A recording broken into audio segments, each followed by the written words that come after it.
Les autres, ils touchent. Donc il y a des liens peut-être avec la Russie pour voir s'ils vont s'ajuster. Si les États-Unis décident de baisser sa production, mais il n'y a aucune possibilité politique pour le faire, elle le fera peut-être, mais a priori, ça semble difficile. Vous souscrivez la même analyse? Puis il arrive en bout de piste. Hein. C'est un président américain à la fin de son second mandat, il est démonétisé. Hein. Très bien. Bon, ben voilà, allez, du balai, circuler. Oui, on va revenir en France, puisqu'on nous a expliqué pendant des mois qu'il y avait un alignement des planètes, que c'était formidable. La baisse des prix du pétrole, plus l'euro qui était plus compétitif par rapport au dollar, plus la baisse de taux d'intérêt, que donc tout ça allait faire repartir la croissance, et la croissance, elle repart pas. Alors, Céline Antonin, finalement, tout ce qu'on a appris quand on était à l'école, on nous avait dit, la première crise, c'est le premier choc pétrolier, 73, la fin des 30 glorieuses, le pétrole cher, c'est une catastrophe, mais apparemment, le pétrole pas cher, c'est une catastrophe aussi. Ben non, parce qu'en réalité, d'après nos chiffrages, on a gagné 0,5 points de croissance, donc c'est sur les 1,1% de croissance qu'on a fait en 2015, il y a 0,5 points qui près de la moitié de la croissance de l'année dernière, elle est due directement ou indirectement à la baisse du prix du pétrole. Donc clairement, en fait, ça aurait été bien pire notre performance. Alors après, il faut voir que ça a été quoi l'effet? Ça a été l'effet sur le revenu disponible des ménages, c'est-à-dire un gain au niveau du coût de l'énergie, de l'essence, notamment pour les ménages. Après, pour l'investissement de certaines entreprises, ça a permis aussi de redorer l'investissement, sans doute pas assez. Mais ce qu'il y a, c'est qu'en France, on se heurte quand même à un problème massif qui est le chômage et qui n'a pas... Mais il va y avoir des licenciements. Valourec annonce des licenciements. Chez Schlumberger, on craint 5000 licenciements. Donc il y a quand même aussi... Ah oui, il y a une industrie pétrolière aussi. Il va y avoir une industrie pétrolière et tout ce qui est corrélé qui va souffrir. Je pense qu'on ne connaît pas... C'est en agrégé, là. Mais je suis assez d'accord avec ces chiffrages, mais on ne sait pas au final, là, on n'est pas arrivé au bout du cycle. Là, il y a des licenciements chez nos parapétroliers, Schlumberger 7000 personnes, Valourec qui était soi-disant un champion, là aujourd'hui est sauvé par de l'argent public, hein, rappelons-le, donc par nos impôts. Donc il y a ça, et vous avez tout un tas de pays qui ont des contrats quand même avec des pays producteurs de pétrole, le BTP, l'armement, etc., qui là, à mon avis, quand il y a un effet domino, il peut y avoir un effet domino très clair. Je pense que là, on gagne un petit peu. Déjà, ça ne se substitue pas, nos 0,5 à une bonne politique économique, hein, disons-le, puisque ça ne crée pas de l'emploi, il faut quand même le dire. Non, c'est un coup de pouce. Voilà, on va gagner 0,3, 0,4%, c'est très bien, c'est mieux que rien, mais ça ne substitue pas à une bonne politique économique. Voilà, et ensuite, ça, comme Céline Antonin l'a dit, ça n'a pas créé d'emploi. Donc, on est sur des petits gains, quoi. C'est pas une révolution. Alors, le champion des champions dans le pétrole en France, évidemment, c'est Total. Donc, on peut se poser la question de savoir, est-ce qu'eux aussi, comme Valourec dont on parlait à l'instant, qui lui fabrique des tuyaux pour faire circuler le pétrole et qui les vend moins et donc qui licencie, Total, lui, a priori, pour l'instant, est relativement rassurant. En tout cas, c'est le discours que tient son PDG, Patrick Pouyanné. Regardez. Total résiste parce que le prix du pétrole, parce que non seulement on est dans la production de pétrole, mais aussi dans la transformation, dans le raffinage, dans la distribution. Donc on est dans toute la chaîne. Mais en même temps, nos résultats baissent. Ils vont baisser d'à peu près un peu plus de 20% cette année quand le prix du pétrole baisse de 50. Donc nous résistons, mais nous baissons. Alors, tout ça, c'était il y a 10 jours, effectivement. Donc peut-être qu'il est un peu moins optimiste aujourd'hui, même s'il faut dire quand même que les résultats de Total peuvent baisser un peu. Ils étaient quand même de 13 milliards d'euros, résultat net en 2014. Donc, il y a encore un petit peu de marge. Frédéric Ancel, est-ce que le risque d'une contagion à l'économie, vous y croyez? Un risque global, on va dire? Un risque global, je n'en suis pas certain. En revanche, un risque sur des pays qui jusque-là étaient producteurs de pétrole, qui le restent, mais qui bien évidemment vont souffrir eux aussi. Tout à l'heure, on l'a bien dit. L'Arabie Saoudite, quelque part, pour l'instant, se tire une balle dans le pied quand même. Hein. Eh bien, est-ce que ces pays-là vont pouvoir nous acheter, comme le demandait Thomas Porcher il y a un instant, autant de choses, et notamment dans l'industrie d'armement? Alors, qu'est-ce que nous, pays importateurs de pétrole, produisons? Des matériels à très haute valeur ajoutée que ces pays-là, exportateurs de pétrole, en général, ne produisent pas. Autrement dit, on a un effet de chaîne de contre-domino, en quelque sorte. Et on considère que plus d'un tiers des revenus que nous, pays importateurs de pétrole, mais exportateurs de produits à très haute valeur ajoutée vis-à-vis de ces pays-là, plus d'un tiers des revenus que nous avions avec un pétrole très, très élevé vont partir en fumée, parce que très concrètement, le Qatar, l'Arabie Saoudite, les Émirats, dans les prochains mois, vont nous acheter vraisemblablement moins de choses. En tout cas, encore une fois, hein, sur des produits dont je répète qu'ils sont à très haute valeur ajoutée. Quand même un mot sur la révolution verte. Qui prend un coup monstrueux avec ces affaires de forcément, prix qui quand le prix du pétrole baisse, ça devient moins intéressant d'investir dans les énergies renouvelables. Donc effectivement, voilà, c'est la conséquence. Mais y compris au niveau individuel, il paraît que le nombre d'immatriculations de 4x4 aux États-Unis et en Europe n'a jamais été aussi énorme que depuis quelques mois. Y compris au niveau individuel. Je voulais juste peut-être ajouter un mot. Donc c'est vrai qu'on va perdre en exportation, mais j'allais dire on va aussi gagner en consommation. Donc c'est un petit peu la... Parce que en plus, il paraît que c'est bon pour l'inflation. Enfin, c'est bon contre l'inflation. Le pétrole pas cher. Alors, mais à l'heure actuelle, l'heure actuelle, on souffre plutôt d'un risque de baisse des prix, de déflation, qu'un risque d'inflation élevé. Donc c'est vrai que ça ne fait pas forcément les affaires de la Banque centrale. Et à propos de la révolution verte, donc, de la transition énergétique, c'est quelques années de retard, là? Le prix du pétrole, c'est un prix des directeurs. Ça détermine aussi le prix du gaz. Enfin, quand même, on envoie un très mauvais signal au consommateur. Alors, on lui dit qu'on a une énergie qu'on a maintenant abondante, parce que c'est vrai que dans les années 90, on pensait qu'on n'allait plus avoir de pétrole. Aujourd'hui, la vraie question doit être différente. On doit mettre la contrainte climatique au centre. On doit se dire, bon, écoutez, on a peut-être du pétrole pour 100 ans, peut-être 200 ans avec la technologie, mais on ne pourra pas l'utiliser parce qu'on dépassera les 2 degrés. Ça peut passer par la fiscalité. C'est un discours qui était dans le texte de la COP21, je le rappelle. Pour le consommateur qui se chauffe au fioul, il est ravi que ce soit moins cher que jamais. Justement, c'est aux politiques de rétablir une fiscalité. Aujourd'hui, on peut le faire. Comment ? Il ne faut pas... On augmente la fiscalité un peu plus. On rééquilibre déjà le diesel et l'essence. C'est le moment où on peut faire tout ça. On subventionne les renouvelables et on baisse les taxes. Souvenons-nous que le président de la République, M. François Hollande, voulait bloquer les prix en 2012 de l'essence parce qu'il était trop élevé. On avait du mal à rééquilibrer les prix de diesel et essence. C'est le moment de faire tout ça, de faire un petit peu le ménage sur cette fiscalité et de la rendre beaucoup plus verte.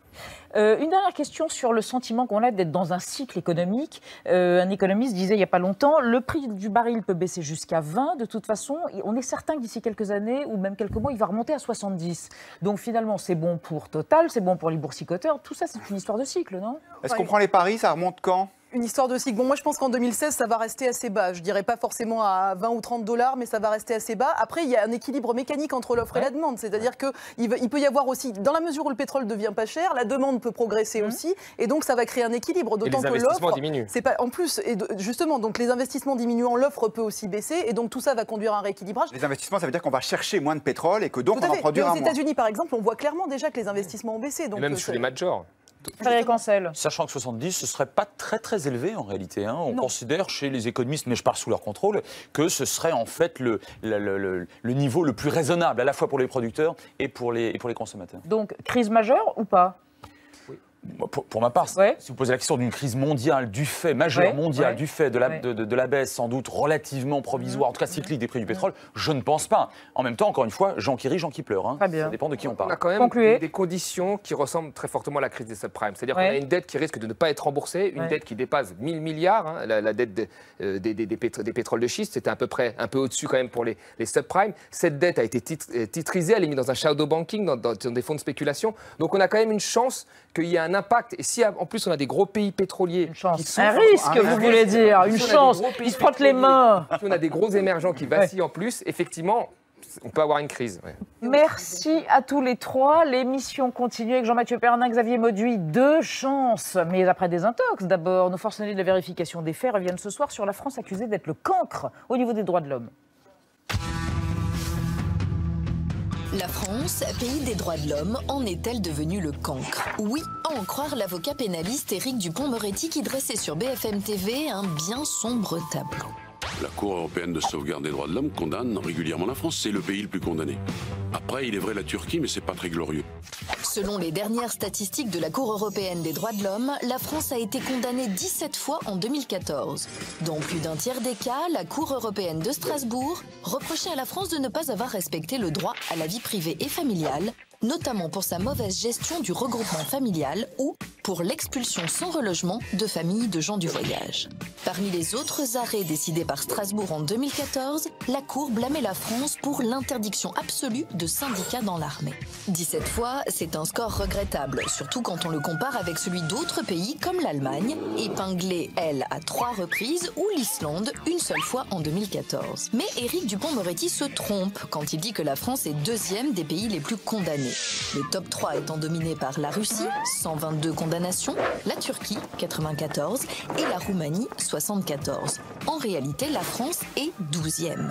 Aussi, si l'on regarde le nombre de condamnations depuis la création de la Cour européenne des droits de l'homme, la France, avec 691 fois, est toujours devancée par 7 pays européens, parmi lesquels notre voisine l'Italie, 1760 fois. Alors certes, la France n'est guère un modèle pour son respect de la Convention des droits de l'homme, mais il est faux de la placer tout en haut du classement des mauvais élèves.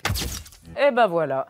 Bonsoir Tic et Tac. Bonsoir. On commence avec Xavier Mauduit, comme tous les soirs d'ailleurs, aucun suspense. Les primaires américaines dans l'Iowa, c'était lundi. Clouage de bec du Donald. Exaltation du foot Jésus Ted Cruz. C'est pas de ça dont vous voulez parler. Vous voulez parler d'un autre candidat lors d'autres primaires il y a 50 ans ou plus. Oui, c'est ça. Nous allons à Los Angeles le 10 août 1960 parce que ce jour-là, les lecteurs du Los Angeles Times peuvent découvrir la bonne bouille d'un candidat pour l'élection présidentielle. Il s'appelle Gabriel Greene. Alors Gabriel a 35 ans, il a la belle prestance.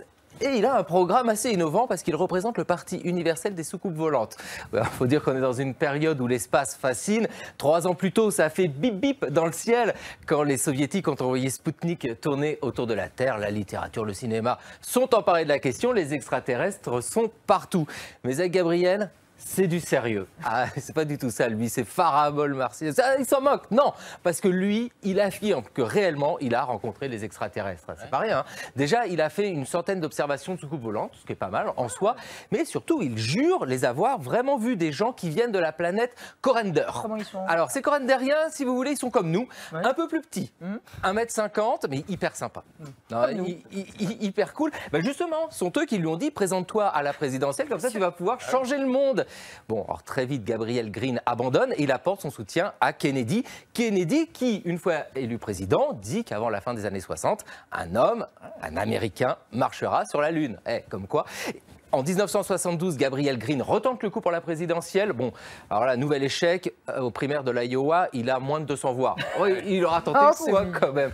Mais pour finir, avec Gabriel Greene, tout reste très bon enfant parce que lui, il rêve d'un monde plein d'amour, sans argent, avec des extraterrestres hyper gentils, bien loin des extraterrestres de chez nous. Est-ce que vous pouvez me décrire un extraterrestre? Eh bien, il y en a d'au moins 7 ou 8 sortes. Alors celui-là a toujours dans la main une espèce de boule qui irradie. Oui. Bon, celui-là a cette espèce d'engin qui paralyse les gens. Ça, ce sont les monstrueux. Ah oui, ils sont vraiment très vilains. Ah oui, celui-là, c'est celui-là, le petit homme vert en question. Ils viennent d'où? Quelle planète? Personne n'en sait rien. Ça, on ne peut pas le dire, on n'en sait rien. Voilà, donc ils ont des boules qui irradient ou des engins qui menacent. Et personne n'en sait rien. Jean-Mathieu, vous avez mis votre kilt autour du cou, comme Brevard. Vous êtes nu sous le kilt?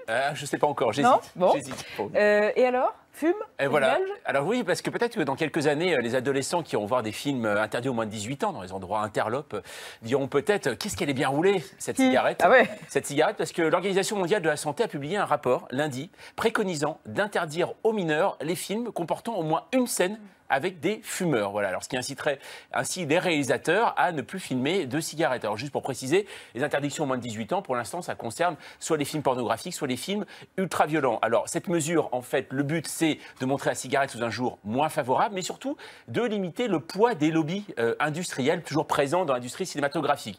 Mais c'est quand même une tâche considérable auquel va s'atteler l'OMS, puisque rien qu'en 2014, 36% des films sortis en salle comportaient au moins une scène avec des fumeurs. Sans parler, bien sûr, du patrimoine, alors là, cinématographique, une véritable déclaration d'amour à la tabaco-dépendance. Est-ce qu'on peut imaginer Humphrey Bogart ou Yves Montand vapotant leurs cigarettes électroniques au parfum kiwi coco? Pas vraiment, hein, en fait, voilà. Alors, il faut dire que, bon, c'est vrai que le tabac est une affaire sérieuse. Chaque année, dans le monde, il y a 5 millions de personnes qui en meurent, mais c'est vrai que le cinéma qui veut filmer le réel, est-ce qu'on peut gommer comme ça une habitude des gens? Le cinéma, c'est aussi un lieu transgressif, alors est-ce que finalement, c'est pas normal qu'il y ait la cigarette? Mais c'est vrai que le 7e art a déjà limité sa consommation, mais la cigarette est là. Alors en France, il y a la loi Evin, qui interdit bien sûr toute reproduction directe ou indirecte de tabac, notamment dans les publicités. Et on arrive parfois à des absurdités, comme je ne sais pas si vous vous en souvenez, en 2009, voilà, avec la pipe de Monsieur Hulot, personnage créé par Jacques Tati, qui, dans une publicité, avait été remplacé par ce moulinet à vent. Donc déjà, il faudrait faire un peu de prévention concernant la drogue, hein, parce que moulinet à vent, je ne sais pas d'où ça sort. Et aussi cette affiche de Gainsbourg, Vie héroïque, où on gomme carrément la fumée sortant de la bouche du chanteur. Alors Michel Delaunay, qui est une députée PS, elle souhaite une application stricte de la loi Evin dans les films, sauf pour les reconstitutions historiques et pour les scènes où il y a une mise en valeur du stress. Alors qu'est-ce que c'est qu'une mise en valeur du stress? On va prendre un film que tout le monde connaît, Les Dents de la Mer. Bon, le requin attaque un baigneur, donc le baigneur, il est là dans une mise en valeur du stress. Alors là, qu'est-ce qui se dit à l'écran? Je peux fumer une cigarette, je me fais grignoter. Seul problème, il faudrait qu'il ait sa cigarette, il faudrait qu'il ait son briquet. Bon, en fait, il faut mieux rester non-fumeur. Faites-moi une pipe. Vous la faites bien? Hein? Voilà, comme ça. Encore? Il a fait bien. Merci mes amis, merci. Tic et tac. 28 minutes jusqu'au bout. 28 minutes est terminé. Sur l'antenne, Paris est une fête, démonstration, ça va Nadia, éblouissante avec Minuit à Paris, c'est dans les deux sens, de Woody Allen. Fantaisie sur la génération perdue des années 20, pas perdue pour les bistrotiers. D'ailleurs, Minuit à Paris avec Owen Wilson, Adrienne Brody et Carla Bruni. À demain 20h05 avec Claude Lanzmann et Denise Erguven pour parler des Oscars. Peace Morgan. Tchuss.